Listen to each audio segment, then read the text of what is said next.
who is Zoe, who is a support right now. Don't mind Ari, she gets caught here. Okay, and okay, beautiful flash because the fucking Shan tries to come for me, okay, with the flash taunt or whatever. And so, like I was saying, I want to pick. So I want to pick Mel because I want to counter Zoe, and the entire point of Zoe's support is for her to use her bubble and to catch the enemy off guard, right? But with Mel, the beautiful thing about Mel is that she can reflect her bubble and just essentially cut whatever she wants to do out of the way. And I wouldn't say that Mel is an ultimate Zoe counter because Zoe's bubble is on like a 12-second cooldown, but Mel's W is like twice the cooldown. So I think but that's the best possible version. I think the other counter to Zoe is probably Morgana, but then Morgana is such a shit champion right now. She's so bad. And if you pick Morgana, especially in high elo, you are asking to lose because Morgana is not a... I wouldn't say Morgana is a pick at all. Okay, so see, this is the entire point of Zoe's support, right? Like, because her bubble allows her to do more damage to the enemy, and it essentially locks the enemy in place for the AD carry to do whatever they want to do to a target that she's bubbled. So, I would say this Zoe is playing well throughout this entire game. I'm doing this ASMR recording in post-production, and I think it's very difficult to record ASMR while playing League of Legends. Don't mind me while I get chunked there. So I think the Zoe is playing really well. She's letting her bubbles and everything. So for context, this I'm pretty sure the loading screen is... Oh, I don't think it is, but oh, look at that beautiful engage by the Zoe. Bubble, barrier by our Kai'Sa, and watch out, Caitlyn here. Boom! She fucked up. Oh my god, look at that, and kill her. Beautiful. So why Mel is so good as a support, right? It's because she has her passive executes enemies. Oh, she missed the cannon minion. So her passive counters, her passive allows me to execute enemies, and because of that I'm able to counter Zoe even better. Naturally my W is the biggest counter, but I think at that point I don't have my W yet. So the enemy misplayed here 100%, and we got 2 kills in bot lane, and that's beautiful. So I don't think the loading screen is part of the recording. Oh, look at that Mordekaiser flash. Beautiful Ari flash charm. Nice. We love to see, and with that we get the feat of warfare, which is very important for the feat of I forgot what's that called, the shoes thingy, the shoe buff thingy. I actually enjoy the upgraded shoes. Anyways, like I was saying before, I was rambling on. Okay. Oh, I mistimed the bubble there. I actually thought she was gonna bubble me. Okay, so oh my gosh, can I stop rambling? Anyways, so right, for context, this game is in grandmaster elo. Yeah, grandmaster elo. So these players are not your typical Tom, Dick, Harry, hootenanny, you know what I mean? They are actually good players. They don't play around. And so I think the other compartment of why Mel is such a huge counter to Zoe is because Zoe's ultimate is in a straight line trajectory, and I can just use my E. Oh, I fucked it up for her. Apologies. So when Zoe outs eventually, I will be able to root her in place regardless of, because she's gonna out towards me, right? So I will be able to root her in place. So you guys will get to see that in action later. But for now, look at this, beautiful. And I think I picked Mel as well. A secondary reason is because Mel is also a very huge counter to Caitlyn. I think Mel really counters a Caitlyn lane, because typically when the AD carry picks Caitlyn,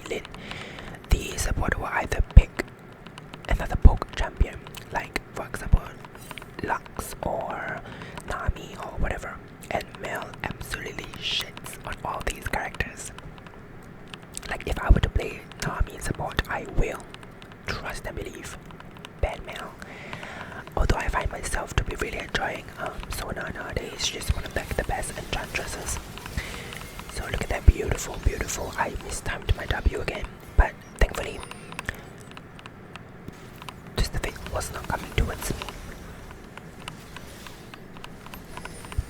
Nice, and we interrupted their dragon attack. If I'm not wrong, I do think we get this dragon.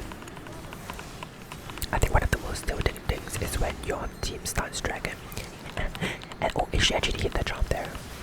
This one is when, oh no, the Shen. Look at this, I deflect the bubble here. Boom, goodbye.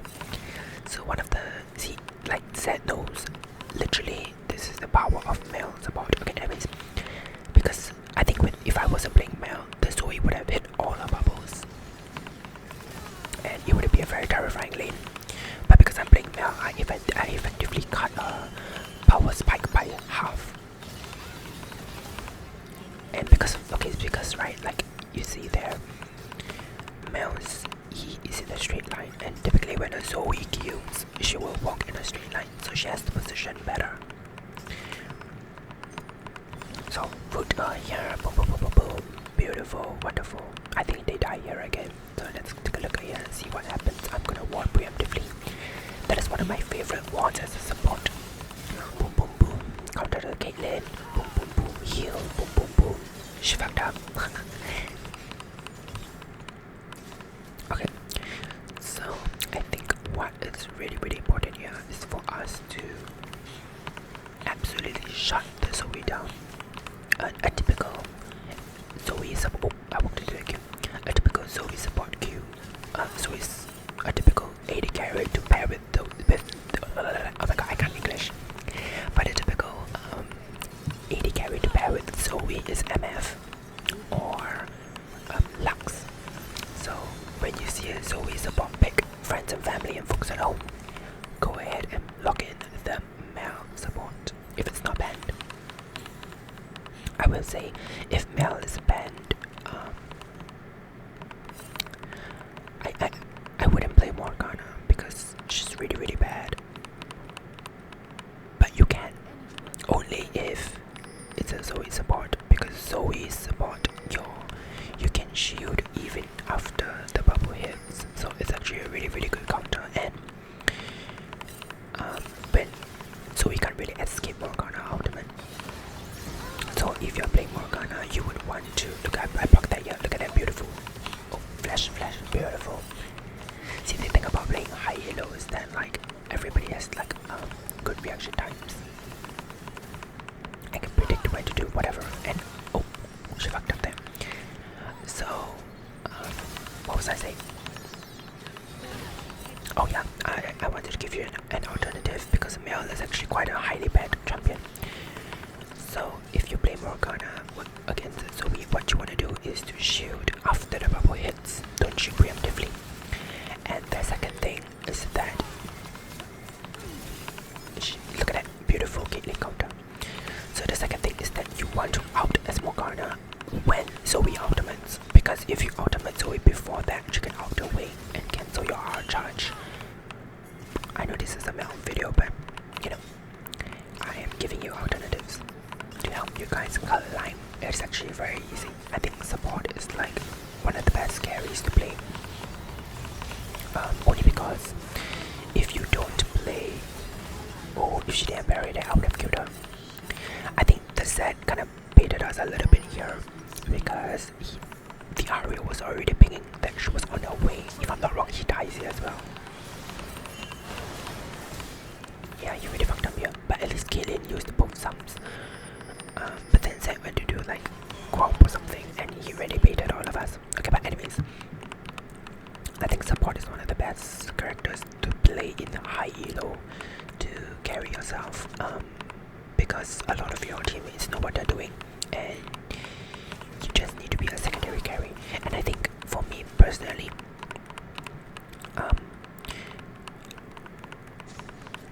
I wouldn't consider myself a hyper carry player. I'm more of a secondary carry player, so support really fits my playstyle. And if I were to play an AD carry position, I think MF is also really, really strong for me.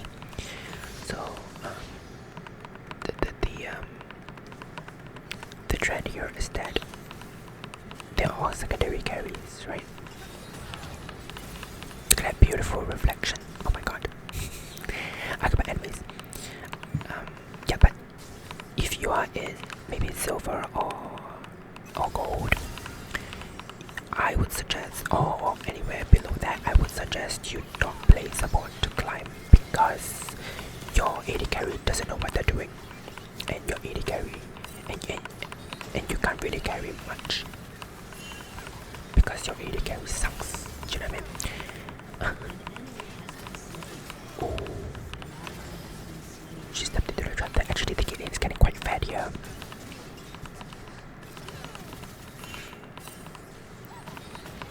Like this. Oh, look at that, beautiful. It's really, do you see how much pressure that this lane has?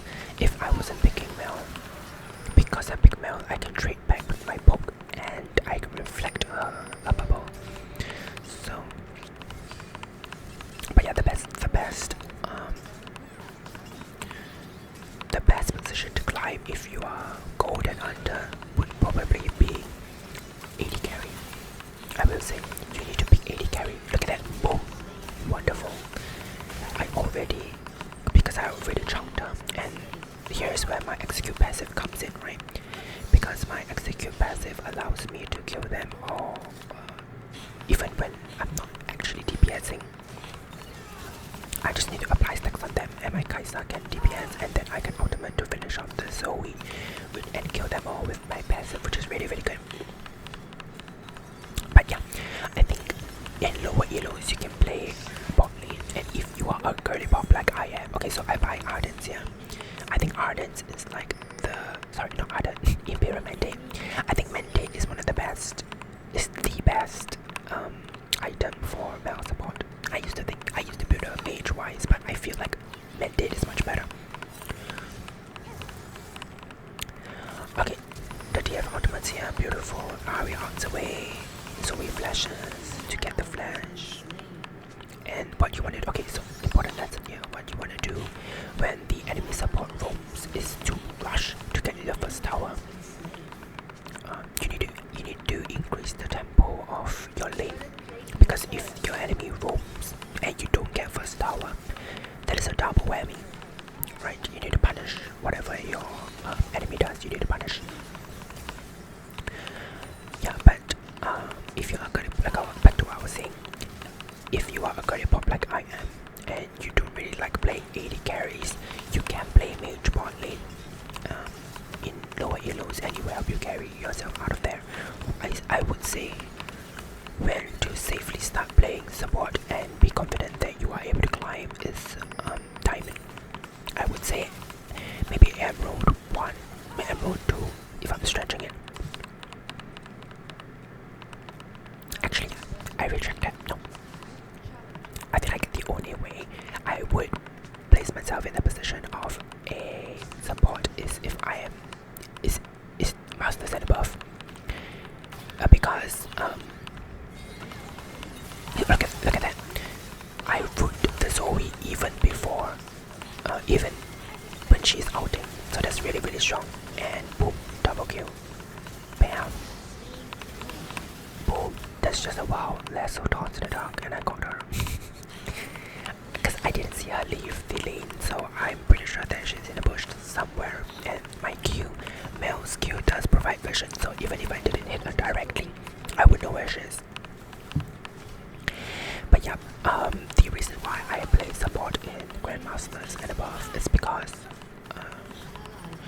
I would say I would play AD carry in masters as well. It's just that I play support in grandmasters and above because my AD carry is not good enough to carry, essentially, because my playstyle is a secondary carry position. And in higher elos, your AD carry needs to be the one that actively makes plays, and I'm more of like a passive responsive player rather than like an active making plays player, right? So anyways, I think, oh look at me, look at that scoreboard, 6-1-2, beautiful. So here is a highly controversial take. I believe that majority of the supports, if you take the blue buff from your mid laner, it is okay. like genuinely it is for yoking, because most of the time your mid laner has a mana item, which is you know, the malignants, ROA, Ludens or whatnot. It depends on the mid laner. So if you have a Xerath as a mid laner, for example, you do not want to take it from him, because Xerath is like an artillery mage and he needs to spam. But if your mid laner is like a Galio or like an Ari, right, or like an Akali, an energy champion, it doesn't really matter if you take it away from them. And if they spamming you, who gives a flying fuck? You have the blue already, right? Okay, but if your mid laner is a spammy champion, Syndra for example, perhaps Lux or any other spammy champions, you don't want to take it away from them. And I, for example, am Mel, and I am a spammy champion myself, so I can. Okay, here's a very important lesson here. So Mel's W blocks all incoming damage, even if it's targeted, as long as it's in the trajectory of me, I can block it. So think Syndra R, or Syndra's ultimate. Okay, look, I type into it here. Usually I mute chat because playing League with chat off is a whole new peaceful experience that I think everybody should try. And I believe that 99.9% of the things that can be communicated in game can be communicated through pings. But in this case, I have to tell her that, like, to walk behind me when things like that happen, because Mel's W blocks everything that's incoming damage to her as long as it's a projectile. So I think even if it's like Syndra, right, her ultimate, Mel can block it, even if Syndra doesn't out Mel herself. So for example, in that situation there, if the Kai'Sa ran behind me, how do I say this more proficiently? If the Kai'Sa positioned herself so that she sandwiches me between her and TF, I would be able to block the. Oh, actually, I didn't even see the power landing with me there. I kind of fucked up here. But I think it turned out not too bad because they used a lot on me. So I think, look at that, this Mordekaiser is kind of skinny. Okay, but anyways, yeah, so, as long as the Kai'Sa positioned herself to sandwich me between her and TF, I will be able to. Oh, damn, unfortunate. I will be able to block it. So there's an important lesson for everybody there, because I used to think that Mel only blocks projectiles coming directed at her, but that is not true. Mel blocks any incoming projectiles in her direction. That is a very important distinction to make. And also, how do you define or tell what is a projectile? So a very typical rule of thumb is that if a skill or whatever leaves the champion, Mel can block it. It is a projectile. So for example, Senna, right?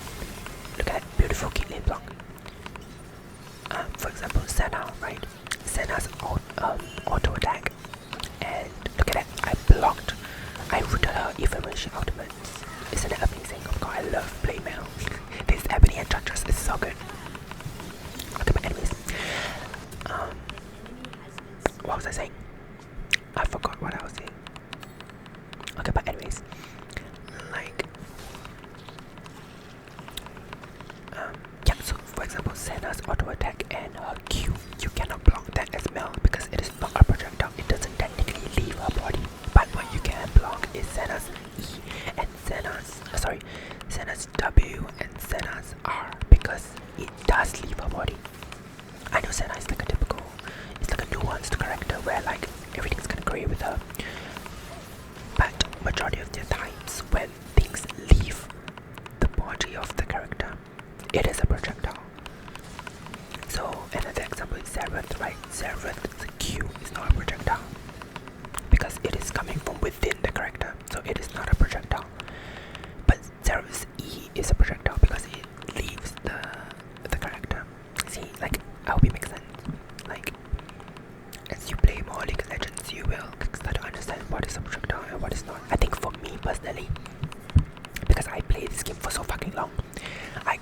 what is a, like who has a projectile and who does not, right? But for new incoming players like the, or like players without the long experience, the rule of thumb here is that if it leaves the character, it is a projectile. So for example, a test for everybody. Mordecai says E, is that a projectile?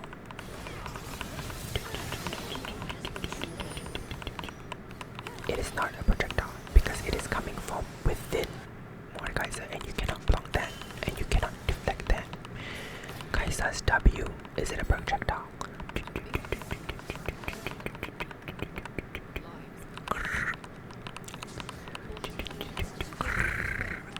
It is a projectile because it leaves the body of Kaiser herself. What am I doing here? Jittering around. Oh, I know what I'm doing here. I'm trying to prevent Zoe from backing. Actually, if I reflected it, the bubble there, she would have died. Okay, but anyways, it's time to do dragon.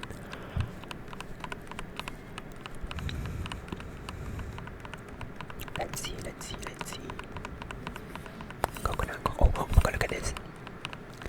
Lovely TP for us. He threw it. That is crazy behavior for him to TP there. Okay, but anyways, let's do some trigger words here. Coconut. I think coconut is a pretty good trigger word. What is your favorite trigger word? Comment down below. Oh my god, look at that. I stole the dragon and I have written echo. That was a beautiful, perfect. I love engaging in perfect spells. So another example of a perfect spell is Nami's Q. So Nami's Q, if you land your bubble on an enemy that is on top of your ally, you both stun the enemy and you give your ally speed boost. See, now that is a perfect execution of the spell. So in this game, for example, Mel's E, I stole the dragon. Sorry, correction. I secured the dragon, and then I also rooted echo. So there's a perfect use of E. You know what I mean? Multitasking queen. Oh my goodness. Enemies. Shall we take a look at what is the next siege plan here? So typically when you get the full mid lane, okay, let me actually, my entire intention here was just to poke the Shen, but the Zed went in on it, and the Shen eat over the wall, so it turned out in my favor. So typically when you get the mid inhibitor, what you want to do is to send one person to mid lane, another one bot lane, and the other three to push another lane. So this can work in any permutation, right? So once you get the mid lane inhibitor, you would want to have somebody mid, and let's say you decide to push top lane, so you want to have somebody mid and somebody bot, and then the next three push top lane, or vice versa with the top and bottom. So if you want to push bot lane, then you get one person up in top and one person up in mid. So that's the perfect plan. Typically that's how sieging work. Let's go. We're doing Baron here. I don't even think they know about. I think they're all going for the Mordekaiser. See, this is why having a person on the opposite side of the map is crucial and integral to winning and getting more objectives. So okay, another tip on what do you do, like how do you decide where do you want to push when you me being a Mordekaiser to dive there is slaying. So what do you want, like how do you decide where to go, right, after you got the mid inhibitor? So you would want to push where the next major objective is coming up. So in that example over there, we decided to push top lane because Baron was coming up, and if Dragon was coming up, people would be on the opposite side of the map. Trust, like that's how synchronized brain thinking everyone is in high elo. So usually that's what happens, right? Like when we push on the side of the major objective and the person who's on the other side of the map needs to be the top laner or mid laner typically, because they have teleport and they can come down to help us if needed. And if the enemy comes to stop us, they can choose to either continue pushing or come to help us. So it's like a win-win situation. You don't really lose much. So for example, if like this Mordekaiser, he got both kills. Although he died, we also got Baron. And even if he died there with 0 kills, it would have been a win for us because we got Baron, right? That's why I was spam picking him there, because excuse me while my tummy makes weird noises. That's why I was spamming. That's why I was spam picking him there, because he made it into an absolutely beautiful ending. Because we not only got Baron, oh look at that beautiful reaction time. Because we not only got Baron, but we also managed to kill 2 of them. So that was like a perfect wet dream situation, great. Okay, I think it was my bad there because I could have healed, but low-key, I feel like even if I healed, I would have died. It's whatever. Mordekaiser instead of pushing. Right, so I think this is a perfect example of. I think this game is quite educational. It really teaches everybody what to do and how to push and how to play Mel, the ebony enchantress. Actually, I don't know whether it's like my experience, but I'm having really weird lag spikes with League of Legends. I don't know what's happening. Like especially like one of the most common things that happen is when the dragon soul spawns. Like for example, the Chemtech dragon. I think the Chemtech dragon makes for me the hardest. Like you know when the Chemtech dragon spawns and it changes the map, right? Like it genuinely lags up my game, and I do not like that. Another one is like Inferno. I think these two lag my PC the most, and like I don't really have a weak PC. It's pretty good. So I don't know what the fuck's happening. Okay, we're getting dragon here. Beautiful. We got the soul point. Bum, bum, bum, bum, bum, bum. Beautiful, beautiful. Slow his ass. I think he dies here. If I'm not wrong, oh he doesn't. Okay. So one of the one tip I can give major players, right? Like how do you land your skill shots? I know, like that's a very big question. Like how do you land skill shots, right? Because everybody and their mothers can have a fucking brain to dodge. So what you want to do is capitalize on where the enemy is looking. So in that fight at the bot lane over there, the Twisted Fate is probably looking at he's gonna use his stun card on, and obviously he would not be looking at me because I have a reflection, right? So he would not be stunning me. So he will either look to stun Mordekaiser or Kaiser, which means his eyeballs will look at Mordekaiser or Kaiser, which means I am free to do whatever I want and his attention will not be on me. And because of that fact, I can abuse that and capitalize on him, strike where the iron is hot, and land my skill shot on him, because there's a less chance you'll be looking at me. Of course, this is harder to execute as the players get better, but majority of the times that's how high elo players land their skill shot, because you have to think that challenger players are also against other challenger players, so naturally everyone knows how to dodge, right? So this is how they land their skill shots. They capitalize on where the enemy is looking at and exploit the fact that they're not looking at them, that the enemy is not looking at them to land their skill shots. Correct. So that's how. So another famous and typical question is, how the fuck do I dodge skill shots? That is a little bit trickier, but you can dodge up or down, like towards upwards or towards downwards. Because usually, like players will just aim a skill shot linearly. So higher elo players, they will start to a massive team fight here. Let's take a look at what's happening. Loki, I think the Mordekaiser Mordekaiser should not have altered the Shen, but I think he altered the Shen for the stats. Because the Shen is kind of feeding, like I would rather he out the Echo. Okay, but anyways. But I think because Mordekaiser gets stats from the target of his ultimate. Beautiful retreat kills here, I think. Wonderful. That's why it's okay for him to out Shen, because he takes Shen's stats. But that's how you dodge.